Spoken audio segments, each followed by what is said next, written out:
Hello అందరికీ welcome back my channel. కూరగాయలు ఏమీ లేనప్పుడు పిల్లలకి లంచ్ బాక్స్‌లోకి కూడా ఈజీగా ఉండేలాగా ఇలా టమాటా రైస్‌ని అయితే ట్రై చేసి చూడండి. ఇది నా స్టైల్ టమాటా రైస్ అన్నమాట. ఒక్కసారి ఇలా ట్రై చేసి చూడండి. చాలా బావుంటుంది. పిల్లలు కూడా ఈజీగా అంటే వాళ్ళ లంచ్ బాక్స్‌ని కూడా ఖాళీ చేస్తారు. అంత బావుంటుందన్నమాట. ఇప్పుడు ఒక గిన్నె పెట్టుకొని ఆయిల్ పోసుకొని అందులో హోల్ గరం మసాలా అయితే వేసేసుకోవాలి. ఇప్పుడు అందులో హోల్ గరం మసాలా వేసుకున్న తర్వాత మనము చిన్న చిన్నగా కట్ చేసిన పచ్చిమిర్చి, ఉల్లిపాయలు, మనం చిన్నగా తరిగి పెట్టుకున్న టమాటాని కూడా అందులోకైతే వేసేసుకోవాలి. చూడండి పచ్చిమిర్చి, ఉల్లిపాయలు, క్యారెట్ ఉంటే క్యారెట్ వేసుకోవచ్చు. తర్వాత పుదీనా, చిన్నగా తరిగిన టమాటా ముక్కల్ని కూడా వేసుకోవాలి. అంటే అన్నీ ఒకటేసారి కాకుండా ఫస్ట్ అయితే క్యారెట్, ఉల్లిపాయలు, పచ్చిమిర్చి, పుదీనా అయితే వేసేసుకొని ఇలా దోరగా వేయించుకోవాలి.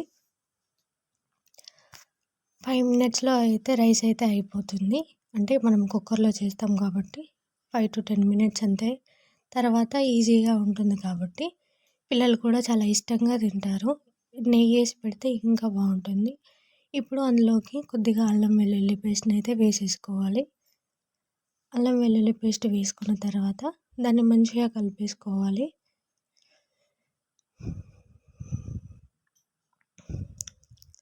ఇలా కలిపిన తర్వాత మనం ఏం చేయాలంటే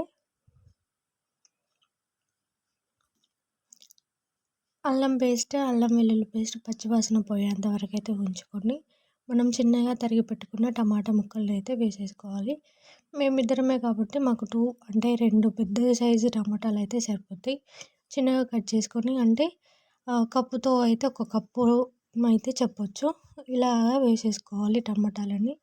మంచిగా మెత్తగా ఉడికేంత వరకు అయితే ఉంచుకోవాలి. వీటిని టమాటాలని ఇలా కాకుండా మిక్సీ పట్టుకొని మిక్సీ ప్యూరీ కూడా వేసుకోవచ్చు. టమాటా ప్యూరీ కూడా వేసుకోవచ్చు. కానీ ఇలా అయితే బాగుంటుందనిపించింది.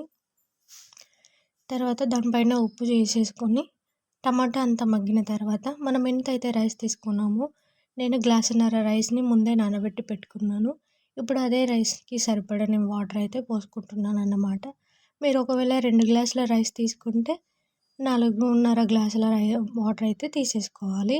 ఇప్పుడు ఇది ఇలా పెట్టేసుకొని ఎసరు ఇలా మరుగుతున్నప్పుడు నానబెట్టుకున్న బియ్యంని అయితే అందులోకి వేసేసుకోవాలి. నానబెట్టిన బియ్యంని వేసేసి ఒక్కసారి మంచిగా కలిపేసి దమ్‌కు పెట్టేయండి. దమ్‌కు పెట్టేస్తే ఈజీ అయిపోతుంది. తొందరగా వచ్చేస్తుంది.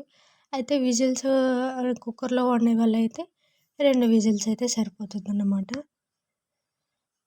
ఇలా ఎసరు పోసేసి రైస్ వేసేసిన తర్వాత ఒకసారి మంచిగా కలిపేసుకొని ఒక 5-10 మినిట్స్ అలా వదిలేస్తే మనకైతే రైస్ అనేది అయితే ఉడికిపోతుంది. చాలా easy and simple lunch box recipe. Video ఎలా అనిపించిందో కామెంట్లో చెప్పండి. సబ్స్క్రైబ్ చేసుకోండి.